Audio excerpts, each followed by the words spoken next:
News in 5. News and developments making headlines around the world in 5 minutes. World News in 5. Here on Radyo Pilipinas Worldwide.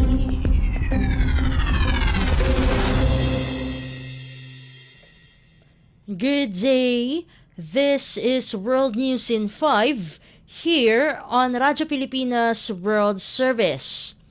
Israel's military reported intense fighting in the Khan Yunis area of the Gaza Strip, while the United States vetoed a United Nations Security Council resolution that calls for an immediate humanitarian ceasefire, scaled-up aid access, and rejects the forced displacement of Palestinians.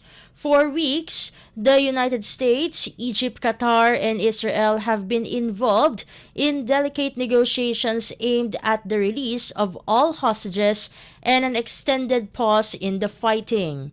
Algeria first presented the 15-member Security Council with its text 3 weeks ago and has delayed the vote to give those negotiations time.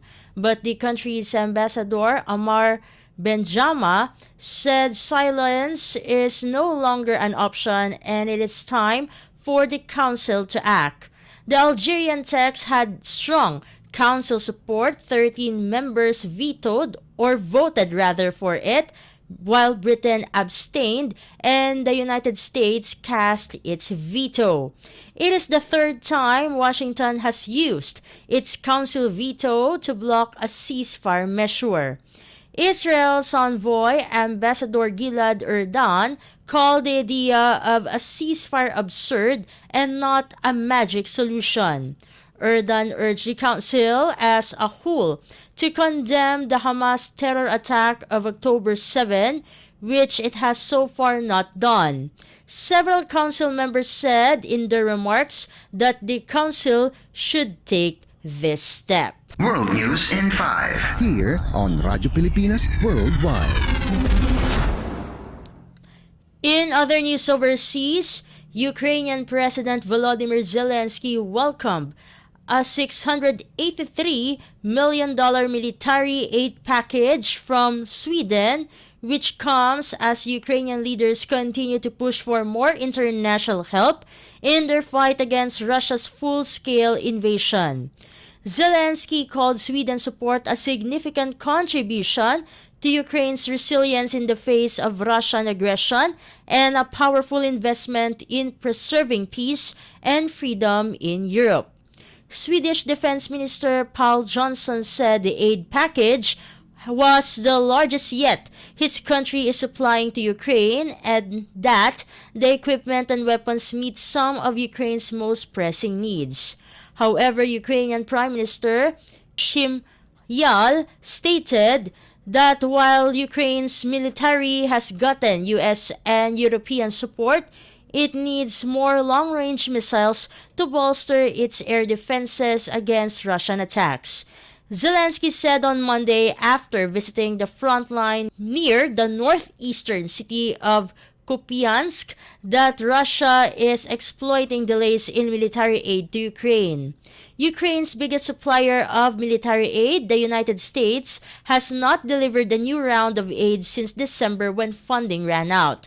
U.S. President Joe Biden has struggled to push a $95 billion package of international security assistance for Ukraine, Israel, and Taiwan through Congress over the opposition of numerous Republican lawmakers. World News in 5. Here on Radyo Pilipinas Worldwide.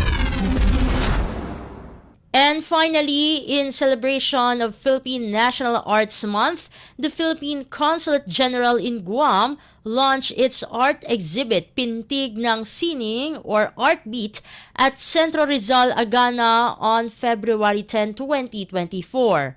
The launch and ribbon cutting were led by Philippine Consul General Rosario P. Lemque, Guam Vice Speaker Tina Munya Barnes, Senator Amanda Shelton, Senator Sabina Perez, and Guam Council on the Arts and Humanities Agency or CAHA Acting Executive Director Angie Taitage. Esteemed members of the Filipino community and partners from the media were present during the event.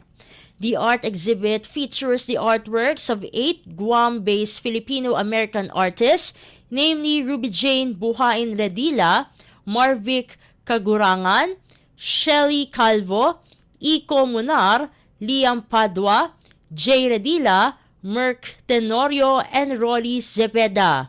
The exhibit aims to showcase Philippine artistry and creative talent of the featured Phil-Am artists in Guam. Consul General Lemque, along with the 8 artists, was conferred Resolution Number 315-37 by the 37th Guam Legislature, recognizing their initiative in highlighting the talents of Filipino artists by providing a platform to showcase their works and commending them for their continued efforts to promote Filipino culture on Guam. CAHA Acting Executive Director Angie Taitage then expressed her office's continued support to the consulate's cultural programs and activities. She likewise conveyed her support to the featured artists by inviting them to come to her office to discuss future collaborations. Noeli and Raylene De Benedictis, high school students of St. John's School of Guam, performed violin rendition of popular Filipino classical songs during the launch to give enjoyment to the attendees. The exhibit is open to the public until February 29, Monday to Friday, 9 o'clock a.m. to 5 o'clock p.m., except during holidays. World News in 5. Here on Radyo Pilipinas Worldwide. And that concludes today's edition of World News in 5. For Radyo Pilipinas World Service, this has been Steph Vicente. Good day and stay safe, everyone. World News in 5. News and developments making headlines around the world in 5 minutes. World News in 5. Here on Radyo Pilipinas Worldwide.